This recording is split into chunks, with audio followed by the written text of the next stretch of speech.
I get asked that question all the time, what is the secret? And I just really don't know. There was a lot of fear that we were going to get forgotten, just around the corner, and that we just had to do everything. We created something from nothing, and there's a drive to keep that going. You reach these points creatively in whatever it is you're doing, and you have to set the ante a little higher every time. Otherwise, there's no point. Things get damaged. Dream on, dream on. I know you can't be, 'cause it's no good. You stumble in my footsteps.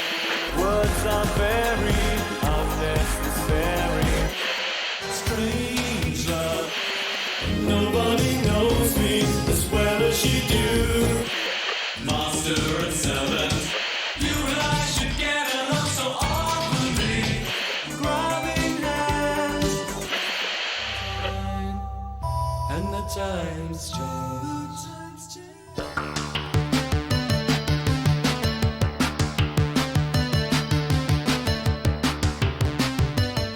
Capital Radio in London who really played it, and the feeling of the first hearing a song on the radio, it's the weirdest feeling. We were doing a TV show, and it was one of the very first TV shows we were doing up in I think it was Newcastle actually, and we heard it on the car driving to the station, and we just couldn't believe we were hearing our own record on the radio. New life, operating, generating, new life, new life. We sort of entered the charts, in the sort of 50s or whatever, and that was amazing. And #1 indie record of the year, it was just all fantastic, really. Transition to another place, so the time will pass more slowly. We've always looked at things pessimistically, so it was especially nice the way it moved up the charts, because things just don't happen like that anymore. Circulating, new life, operating, generating, new life, new life. I remember we went to Total Fox by train from Basel with our suitcases, with our Simpson, and they wouldn't let us in to BBC television centres because we didn't have a limo. They didn't believe we were a group.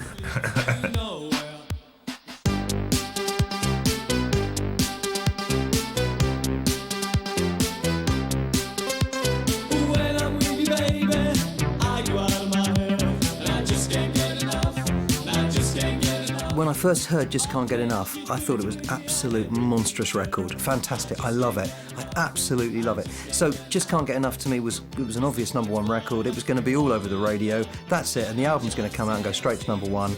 And we virtually did that.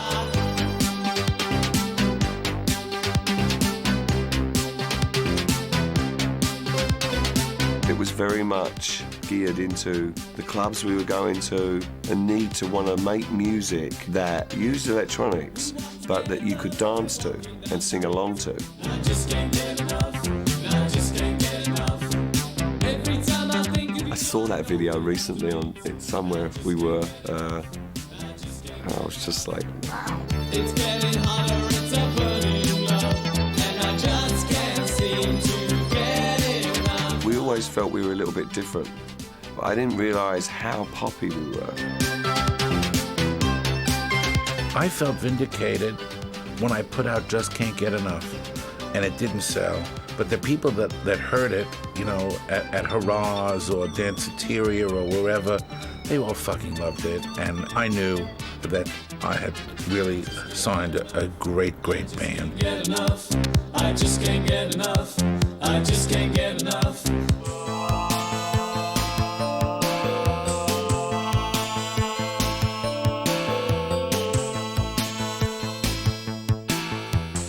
See You, which was the first single from Broken Frame, Martin's first single that he had written, was probably more poppy than the singles from Bleak and Spell in a way, and very much a sort of poppy love song. Well, I try not to hold you and I try not to kiss you, and I won't even touch you. All I wanna do is see you.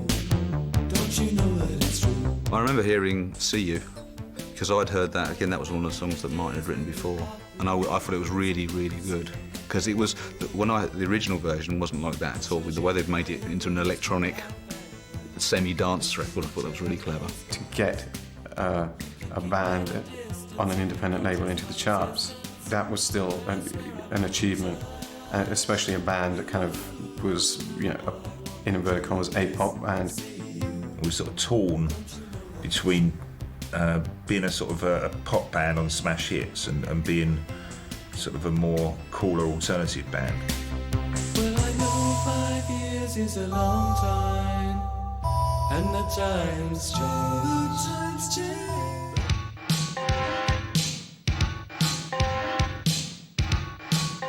It's all part of a process where we were starting to grow up. Something that comes through on that record is a genuine enthusiasm and excitement. I think it was our first combined effort, including Alan, that sounded like sort of Depeche Mode sound was starting to emerge. Everything Counts was great because it was a hit single. In Germany, I think we had #1 with that for weeks, and everyone in Germany loved Depeche Mode, so it felt like, we were on top of the world, really. The turning point of a career in Korea, being insincere. I wouldn't say it was completely obvious that it was going to be a big hit, but I think as we recorded it, we realised it was quite strong and, lyrically a bit of a move forward, and it was received very well, probably better than perhaps we expected it to be.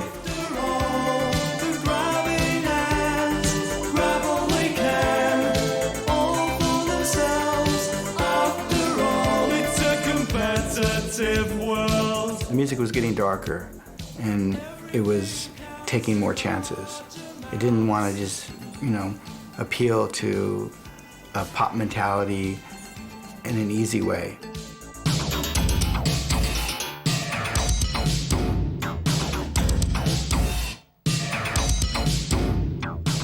People Are People was made first, wasn't it? Before we even went, that was clear, that stood out. Everyone just thought, that is amazing. As a piece of, mid-80s pop. People are people, so why should it be? You and I should get along so often. We went to Hansa to record it, and we arrived the night before the recording was supposed to start, and we set everything up in the studio.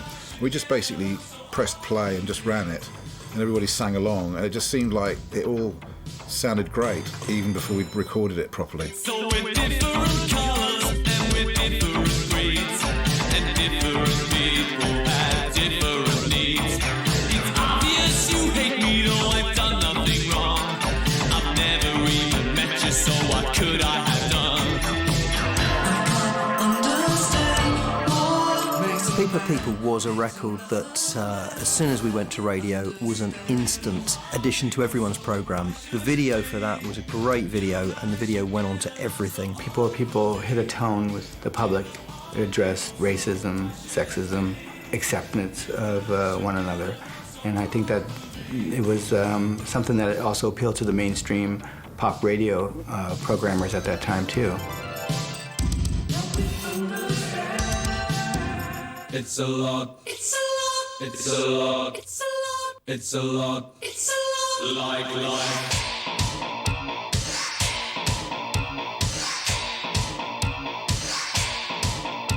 I suppose there's a bit of a reaction after the success of People Are People.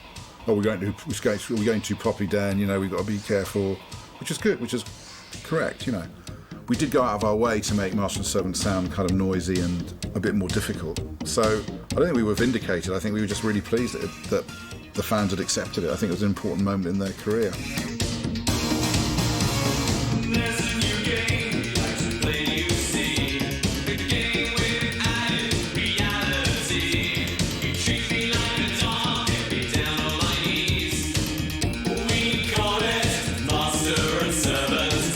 Martin was living in Berlin. We were going to leather clubs and staying out late and getting a bit pervy and everything. Master and Servant, if you like, and it's like a pop interpretation of that.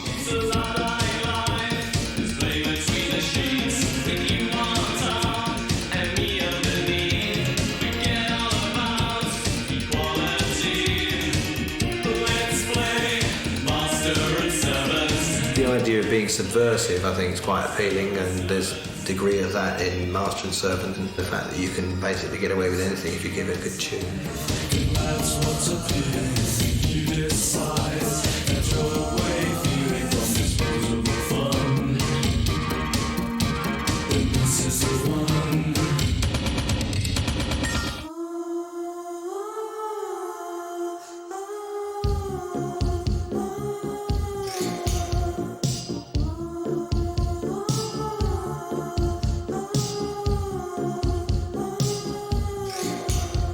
I think there was always an idea that Shake the Disease could somehow appear on the album, but the timing was all wrong.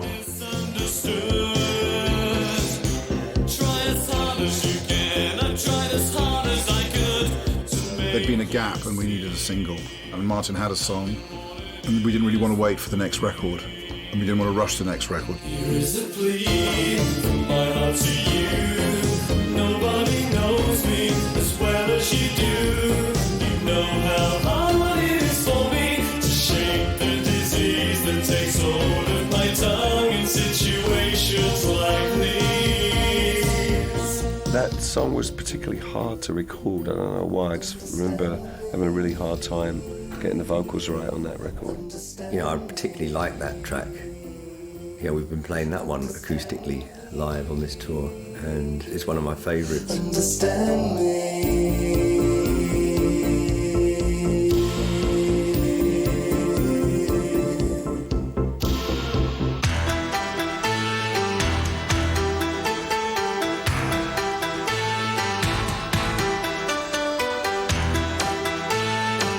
Strangelove was a collection of lots of little ideas, none of which were quite working together. It had to be wrestled into shape. Strange love, strange eyes and strange love, strange love. The groove of it was quite difficult because there were lots of different little sounds, and I think I wasn't that keen on it being that complicated. Because Daniel likes to have his little singles babies anyway, we said to him, well, why don't you take it away and do a mix? And he actually simplified the bass line, I think, and a few other parts. Basically, he updated the whole thing for us.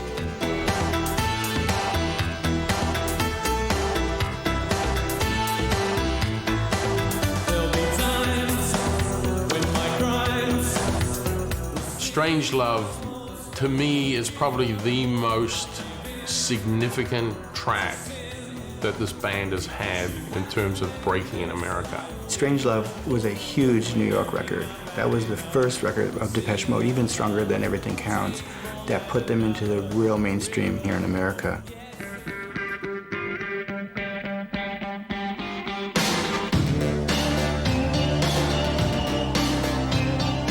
Some tracks come together very easily. Never Let Me Down, a good case in point. Absolutely came together. Everything you did worked.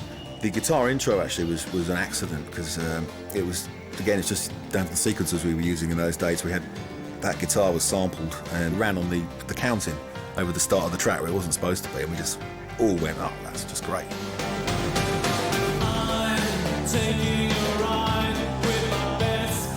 So that was a happy accident, and I just always liked the track, and I was really pleased with the way it turned out.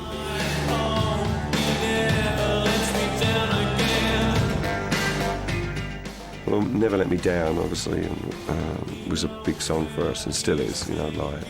Never Let Me Down Again was a standout track, and it was especially effective when we played live. And Dave often says that he doesn't know how he came up with the idea when we were playing at the Rose Bowl, but he just started like waving his arms in the air, and the whole crowd just in unison started doing it back.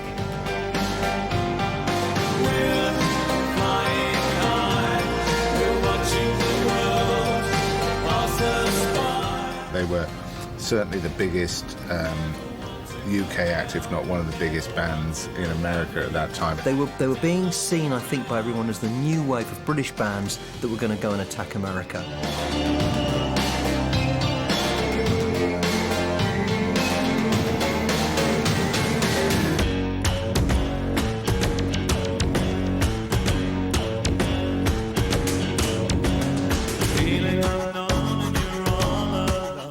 Personal Jesus was always going to be the first single.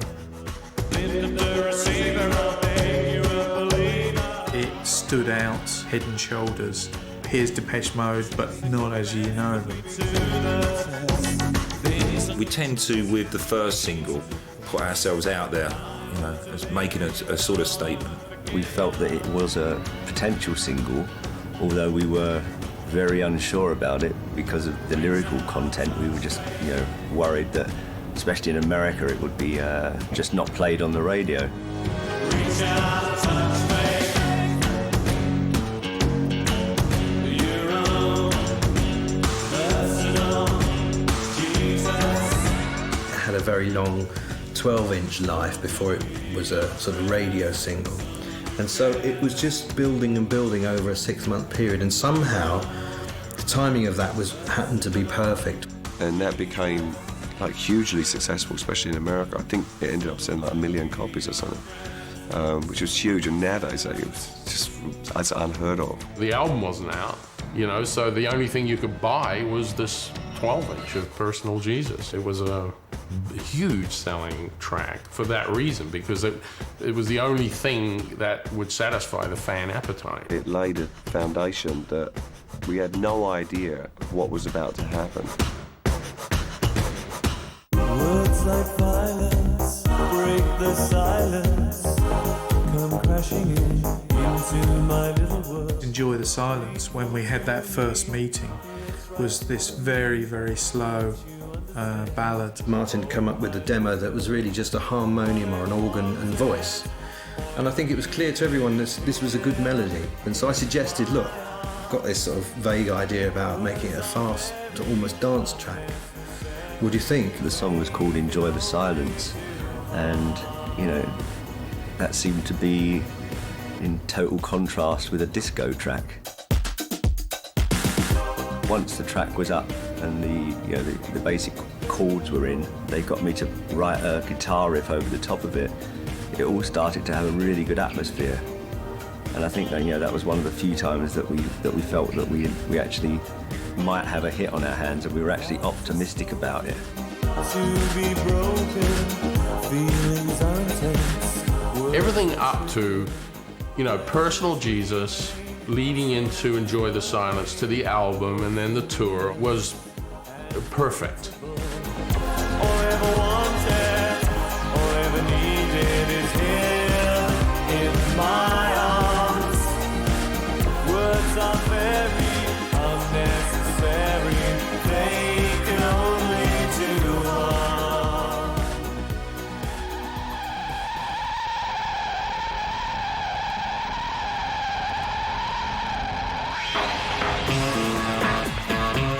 It was always a bit rocky because Martin always had the guitar riff from the demo stage, and then it just got bigger really as we went in the studio.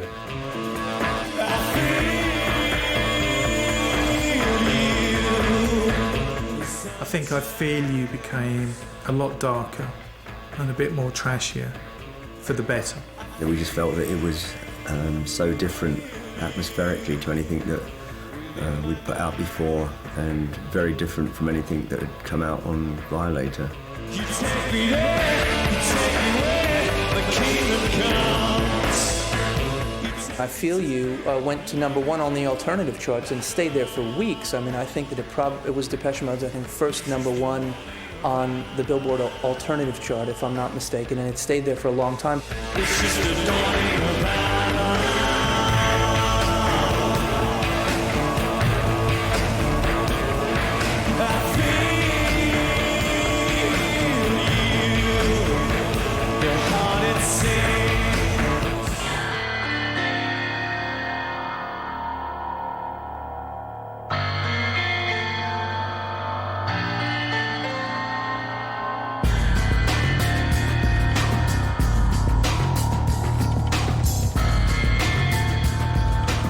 When we listened to the original set of Martin's demos, there was some very, very strong songs. I Feel You, Walking in My Shoes, which everybody sort of felt was like one of the best songs Martin had ever written. I would tell you about the things that put me through, the pain I've been subjected to, but the Lord himself bore with blood. I remember we had a lot of trouble because the verse was very similar to the bridge, and it was, you know, the way it works on the record is fine, but it took us a while to get that to work.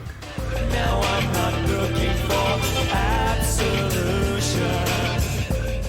The singles were difficult for radio, but by then we were at the point of this is a big band and you've got to play it and you can't not play it. So the demand for the band was still massive. I mean, this was the follow-up record and tour to what had been a massive, you know, international record.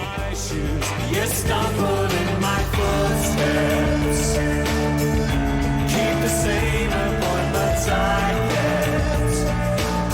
If you try walking in my shoes, if you try walking in my shoes.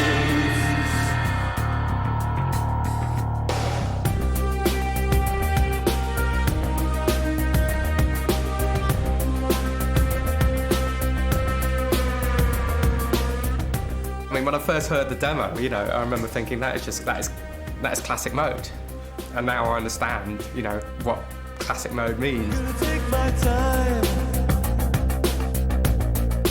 I have all the time in the world to make you mine. It is written in the stars above. We charted the first three singles, Barrel of a Gun, It's No Good, and Home, straight to the #1 in the Italian sales chart. It's No Good was a safe bet as a first single, but I think it worked out very well because, you know, Barrel of a Gun was quite well received, and then we were able to go with It's No Good as a second single. Don't say you want me. Don't say you need me. Don't say you love me. It's understood. Don't say you're happy. I think it was just nice that we managed to achieve that without Alan. Obviously, it's a big unknown if you start working in a very different way without one of your key elements. I think that we were all really pleased that we still managed to achieve so much.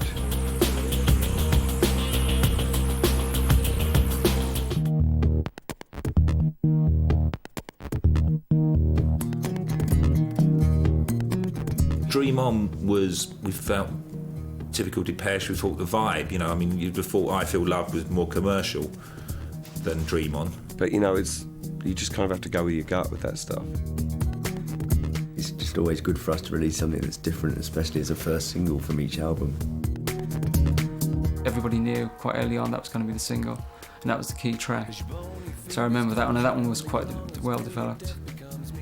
I mean, I think still that the guitar riff that's on it is from the original demo. Hey, you pale and sickly child, you're deaf and living reconciled, been walking home a crooked mile. Dream On was just very different for us again. It was, you know, sort of like fairly acoustic and almost 70s sounding to me, in some sort of odd way, you know, with the harmonies and stuff.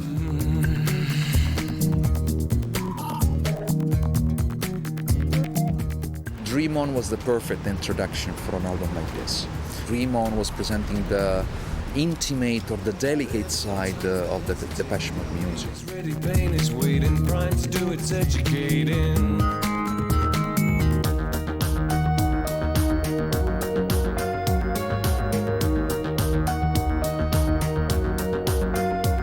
Precious changed very little from the demo. Basically, we made the song work with Dave's voice because Martin's demo was spot on, and it was a very personal song to Martin, that one. Precious and fragile things need special handling. I don't think there was any real even discussion about it particularly. It seemed very obvious from the start that that should be the first single. They work together really well, I think. The fact that you've got what is essentially a very pretty pop song with quite shockingly personal lyrics on it. A lot of our songs do deal with subjects that are not exactly typical pop themes. Precious in particular, for me, is a song about my children because I'm in the middle of a divorce at the moment, and it's about them, you know, what they must be going through. Things get damaged, things get broken. I thought we'd manage, but words left unspoken left us unwritten. There was so little left to give. Where were you when I fell from grace? A frozen heart, an empty space.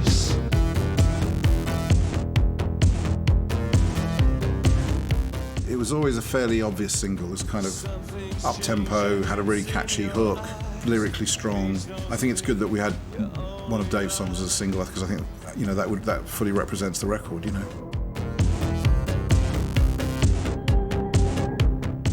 Christian Eigner plays drums in the band, and Andrew Philpott, who's done a lot of programming in the past. We worked together in my little studio in New York and sort of bashed these ideas around. I don't sit down and sort of start a song from here and finish it here and then go, oh, that was good, okay, great, there's one in the bag. I wouldn't call it a Dave Garn track, but it's that other person. I think Dave was quite excited by the fact that Martin was going to be working on his songs. When you got one of the best songwriters in the world helping you on your songs, that's a pretty good thing, pretty good vibe.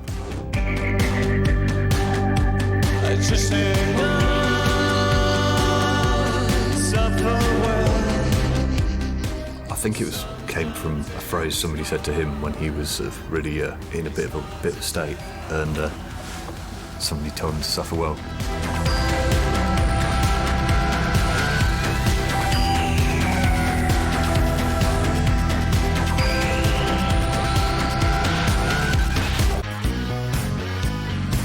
Martyr was a really interesting one. Like Precious, it's quite a vintage Depeche song.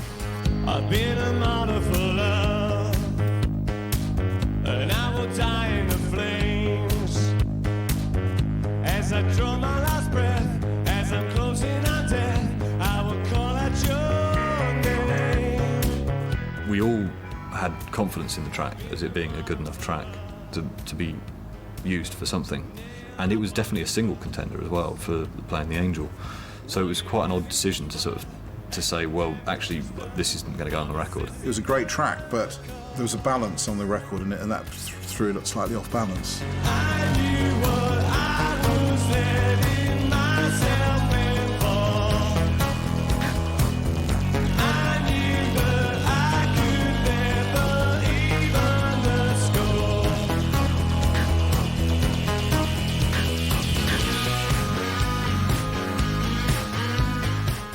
I like to quote that Dave said once. He said that I'd made a 25-year career out of one subject. There might be two. Basically, he's right. The challenge has to be in the work, because it's no longer about anything else.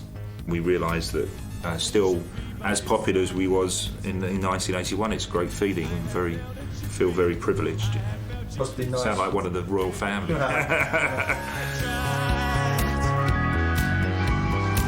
I've been a martyr for love, tortured every hour. From the day I was born, I've been moved like a ball by the greatest of powers.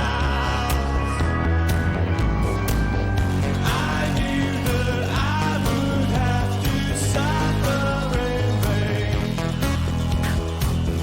aware that I would never outgrow the pain.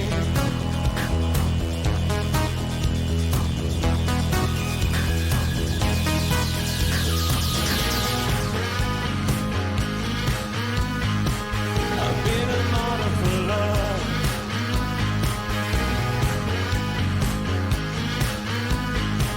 I've been a martyr for love.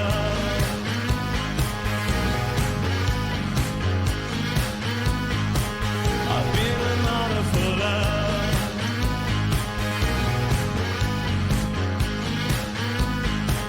I've been a martyr for love.